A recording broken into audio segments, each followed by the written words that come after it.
और राजसमंद से खबर है, जहां देव उठनी एकादशी के मौके पर द्वारकाधीश मंदिर कांकरौली में शालिग्राम और तुलसी का विवाह संपन्न हुआ।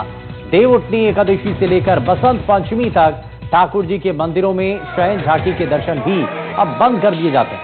इस खास मौके का जायजा लिया हमारे संवाददाता तरुण जोशी ने।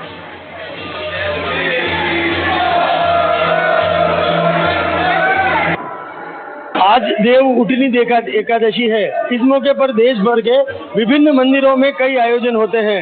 इस दिन को विशेष तौर पर हिंदू धर्म में महत्वपूर्ण माना जाता है, क्योंकि इस दिन भगवान शालिग्राम और वृंदा के रूप में माता तुलसी का विवाह संपन्न हुआ था। इस दिन से सभी शुभ कार्य शुरू हो जाते हैं।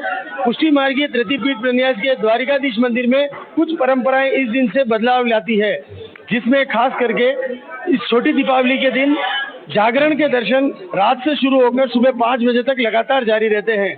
अलग अलग परंपराओं के अनुसार इस दिन से विवाह और शुभ कार्य भी शुरू होते हैं। पुष्टि मार्ग की परंपरा को लेकर के किस तरह के क्या बदलाव है, इसकी जानकारी लेंगे हम। मंदिर के अधिकारी हमारे साथ मौजूद है, जो तमाम जो व्यवस्थाएं हैं उनको संचालित करते हैं। अधिकृत जानकारी बात करेंगे। सर, ये आज से इसमें किस तरह का बदलाव आता है? आज से मंदिर में श्री ठाकुर जी के समक्ष अंगीठी रखी जाती है।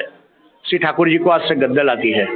एक पुष्टि मार्गीय सेवा परंपरा में प्रभु के सुख का विचार किया गया है।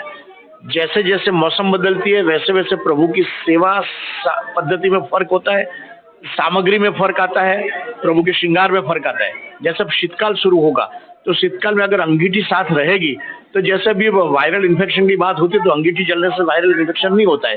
तो ये इसी तरह से होती है। सपोज कि आज देवोत्थान एकादशी है, तो देवोत्थान एकादशी में से ये मानव जात के लिए बहुत बड़ा संदेश है। ये सनातन हिंदू संस्कृति की ये ब्यूटी है कि आज पुष्टि मार्ग में क्या बदलाव आते हैं दिनचर्या मतलब ये दर्शनों में तो बदलाव नहीं है। शयन के दर्शन बंद हो गए, अभी फिर वापस बाद में शुरू होंगे, लेकिन अभी पंचमी से शुरू होंगे फिर, लेकिन अभी वसंत पंचमी से तब तक शयन के दर्शन नहीं होंगे। ये उसके पीछे भाव ये है कि शाम को ठंडी शीतलता शुरू हो जाती है तो प्रभु आराम में विराजेंगे फिर।